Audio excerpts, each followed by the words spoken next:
Hare Krishna. Om Namo Bhagavate Vasudevaya. Om Namo Bhagavate Vasudevaya. Om Namo Bhagavate Vasudevaya.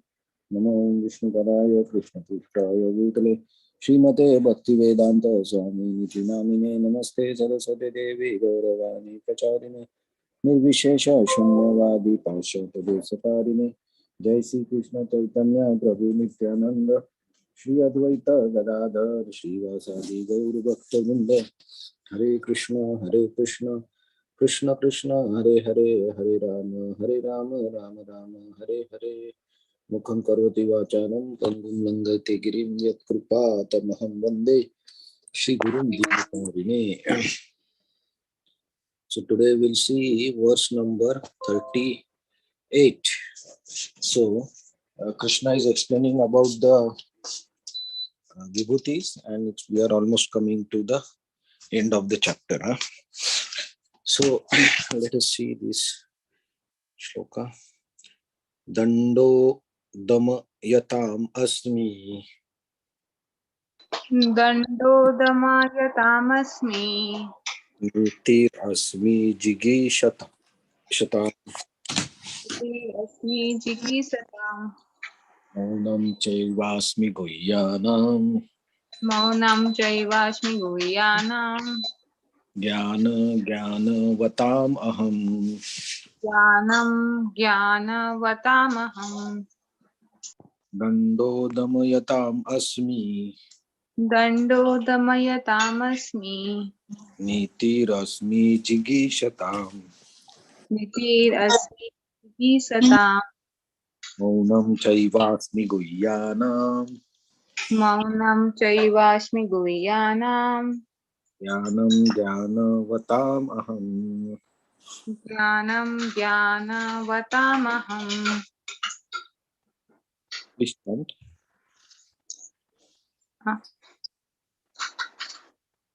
दण्डोदमयतामस्मि नितिरस्मि जिगीषताम् मौनं चैवास्मि गुह्यानां ज्ञानं ज्ञानवतामहम् दण्डो दमयतामस्मि नीतिरस्मि जिगीषतां मौनं चैवास्मि गुह्यानां ज्ञानं ज्ञानवतम् अहम् दमयतामस्मि नितिरस्मि जिगीषतां मौनं चैवास्मि गुह्यानां ज्ञानवताम्यहम्. Okay, so translation and purport. Among all means of suppressing lawlessness, I am punishment. Of those who seek victory, I am morality. Of secrets, I am silence, and of the wise, I am wisdom. Purport. There are many suppressing agents, of which most important are those that cut down miscreants. When the miscreants are punished, the agency of chastisement represents Krishna. Among those who are trying to be victorious in some field of activity, the most victorious element is morality. Among the confidential activities of hearing, thinking, meditating, silence is most important because by silence one can make progress very quickly. The wise man is he who can discriminate between matter and spirit, between God's superior and inferior nature. Such knowledge is Krishna himself.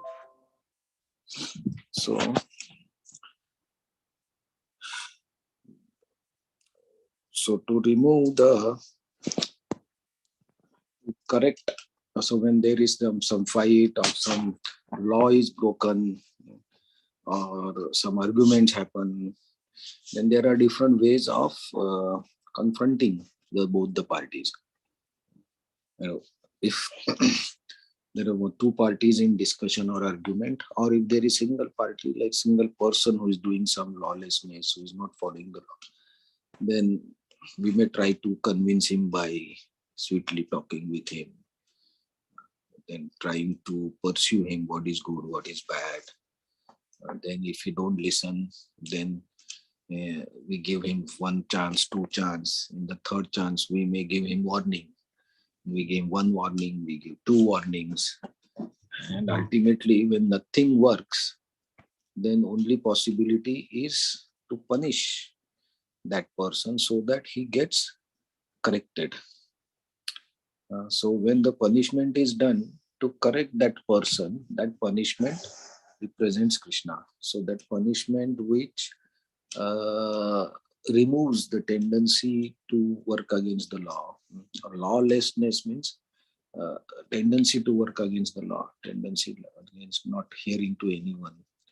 So then that punishment which helps that person to stop activities against the laws, that represents Krishna.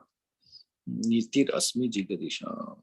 So we saw like victory, we saw in one shloka, right? Victory is, Krishna represents that victory. Victory means the opulence of the victory by which everyone starts working so hard for that. So there are different ways to be victorious. Some may follow a proper way by Shastra, by etiquettes, by rules, by Brahminical culture. They follow the proper process to be victorious. Some may follow wrong processes to be victorious. And some may do whatever they want to do. The next person should not be victorious. So there are different ways to get become victorious, right? So Krishna says, when you try to become victorious by moral ways, by correct ways, by Brahminical ways, then that represents that opulence is Krishna. So to become victorious, we have to also follow how we go towards the victory. Um, so the result is of course important. The result is to become victory, but the process followed to become victorious is also important. And when that process is moral, according to Shastra and Veda and law, as per the time and situation, time, place, and situation, then that opulence is represented by Krishna. Maunam. So, Maunam is more very powerful weapon to. It's also a weapon and it's also a way to progress. So, if there are many times it happens, right? I will tell somebody a secret that I'm telling you only, don't tell anybody else. But the next person, he will tell to third person, I know only, you don't tell anybody. So like this, the secret thing goes on spreading and then it becomes a news. So we cannot blame anyone in that. Because when we hear the secret from somebody, our intention is not to hear that person, but many times our intention is to tell somebody that I know the secret. So there also, we cannot keep the silence. We speak it to somebody purposefully or without purpose also, by mistake also, but we share. So we cannot maintain the silence. Also, for doing the devotional service and devotional practice, Maunam, silence is very important. One of the qualities of devotees are grave and always silent and satisfied with anything. So to be silent is not so easy. It requires a lot of tolerance and lot of patience to be silent. There will be many incidents when you want to speak or you want to get angry or you want to scold somebody. But if you can keep silence, then that becomes a great secret, right? What exactly is happening, nobody understands. When everybody is expecting something to happen, somebody to get angry, somebody to say something, but if nobody says anything, then that becomes a top secret. Nobody knows what's going on and what will happen next. So that's why this silence is very powerful. And when we can keep silent, actually we can focus our attention inwards rather than outside. External, we can go inwards because we don't spend time in unnecessary talking. So Vishwanath Chakravarti Thakur also tells that silence in Krishna consciousness means we only talk about Krishna. We don't talk about anything else. So only our topic of discussion or talk should be only Krishna. So if you can do that, that is also as good as silence, because you don't talk any prajalpa, you don't talk any mathematics. And then jnanam, jnanavatana. So knowledge, yes, there are different types of knowledges, right? Many knowledges: psychology, uh, science, engineering, arts, cosmology. So many science, so many knowledge are there. But the most knowledgeable opulence of knowledge is when we know our reality and when we know the purpose of our life and what we want to achieve, the goal. When we know that, then that knowledge is actually most powerful. So in Nectar of Instruction, we see that like, if our goal is Krishna, what we avoid? We avoid things that are not suitable for devotional service. So how that can be managed or that can be understood? It's by knowledge. By knowledge, we understand that my purpose is what? Purpose of my life, my actual position with respect to God. And with that knowledge, we avoid unnecessary things, unnecessary talks, and we make progress towards the devotional service. So that type of knowledge which helps us to progress towards the goal of the life, that is actually the opulence of Krishna. So in these words, Krishna actually tells how we individually can make progress uh, by being very moral. Don't do immoral activities. Do the moral activities or activities which are prescribed in Shastras. And be silent. Try to be silent. Means try to avoid prajalpa, gossiping. Try to talk about Krishna only. And don't always remember our goal of the life. By that knowledge, we can make very fast progress. So this way, Krishna in this chapter also not only tells about his vibhutis, but also helps us to uh, understand the use of these vibhutis to connect with Krishna. So from I think next verse, actually Krishna goes into the concluding verses of this chapter. So we'll see that in the tomorrow. Hare Krishna. So any comments?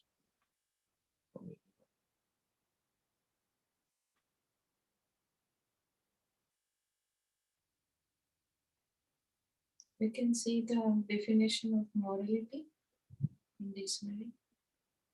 Dictionary. Means actually, what is the proper definition of morality? Check, you open. Hmm? You open.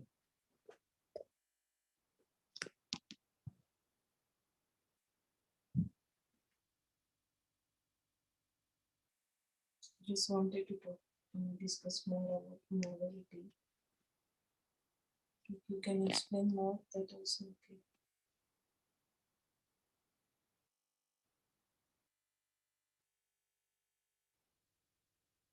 Morality. Morality is the differentiation of intentions, decision, actions which are described, or the quality or fact of being agreement with ideals of right behavior. So literally or other imaginative word teaching a moral lesson. So morality actually means activities that are not against the Shastra or against the ethics or etiquettes or principles of dharma. So if we say our Sanatana Dharma is to love or is to achieve the goal of love of God. Right? So all the activities which take us towards this goal are moral. Any activity that will that will take us away from this goal is immoral. So if you speak lie, simple, to attain something in devotional service also, if you say lie, you tell wrong things, that actually activity, though temporary may take you to some service or something, but actually it is taking you away from Krishna, because you are telling lie and you are also increasing your tendency to lie in future. Right? So that's not a moral activity. Or you cheat somebody, or you cheat some activity. That is also not moral activity, because that is taking you away from bhakti. So from bhakti point of view, any activity that takes us away, and also that is as per the principles, that is moral activity. So don't cheat, don't lie, don't hurt anyone, be kind, be compassionate. All these are the qualities of Vaishnava. So whatever we can follow, and then we become victorious. That is actually victory by morality. It's a good actually. It's a nice relief that sometimes you in the normal material world, externally you see that you actually defeated, or maybe you didn't. Maybe people who are wrong, they are not right. They may be control you, or maybe they are the like they are maybe on the higher positions.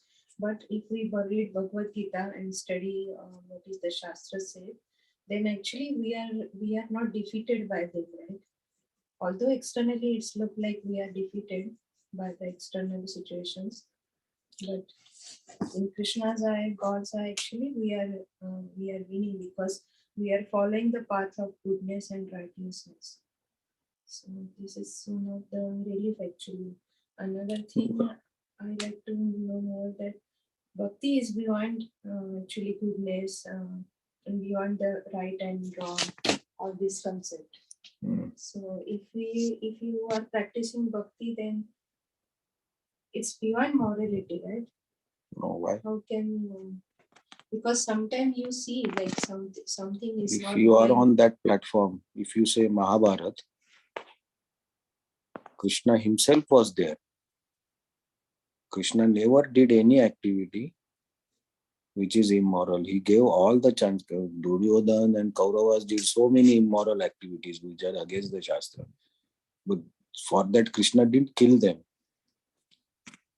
Or because Pandavas were suffering and the bhakti is beyond the modes, that does not mean that Krishna delivered them directly.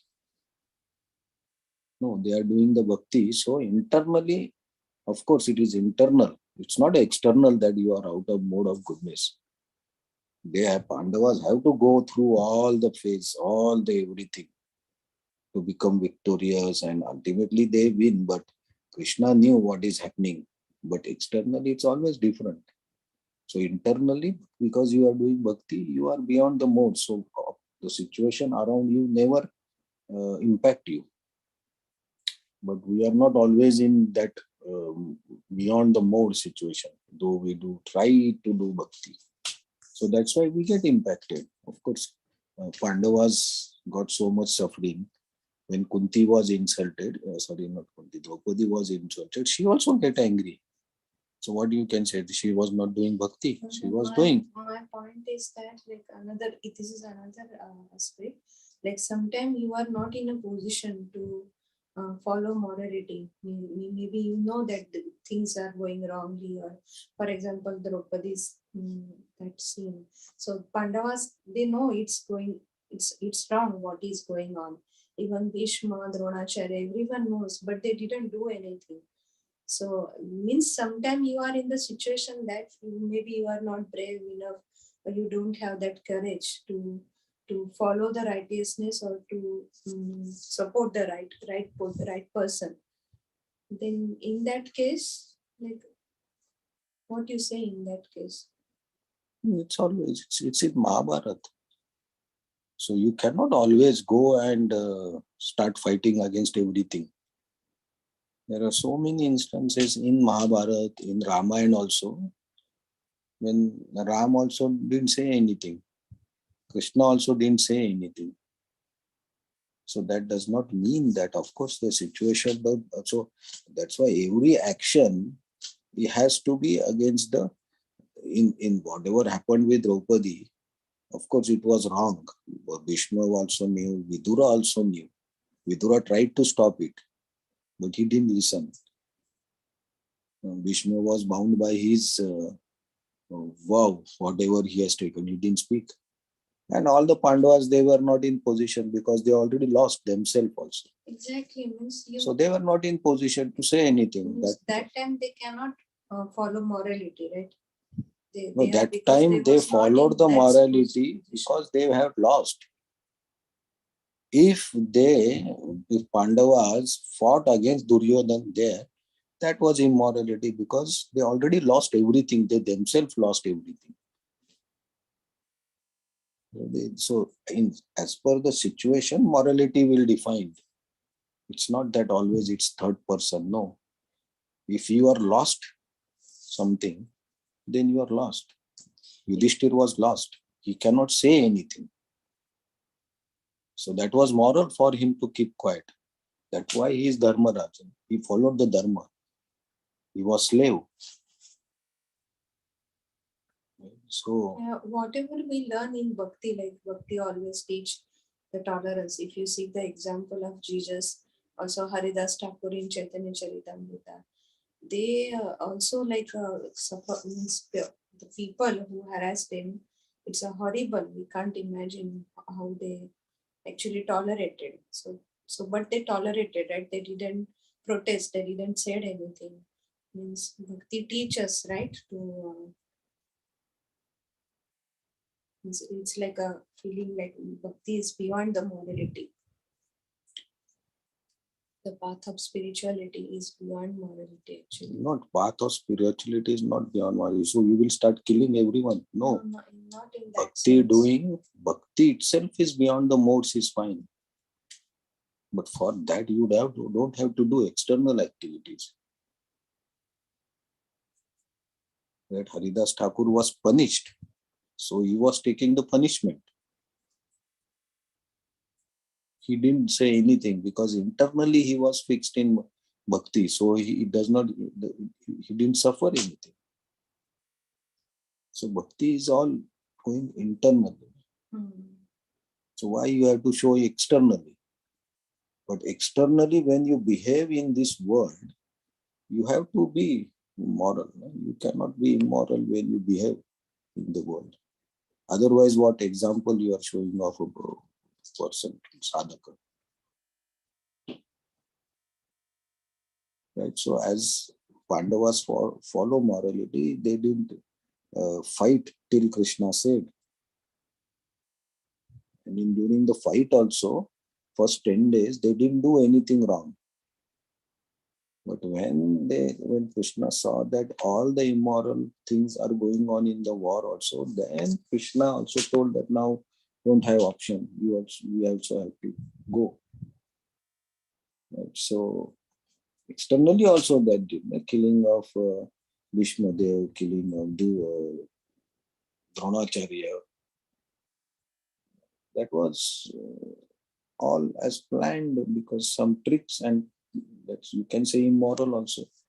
But what to do? Everything Duryodhana and they were doing all immorality in the war also. So had to be done. So then Krishna has to kill all the demons. Why he killed? Because it's required in the external world also to be moral, but sometimes don't follow morality. It depends on the situation actually. Okay, Hare Krishna. Thank you very much for discussion. See you tomorrow. Thank you, Hare Krishna.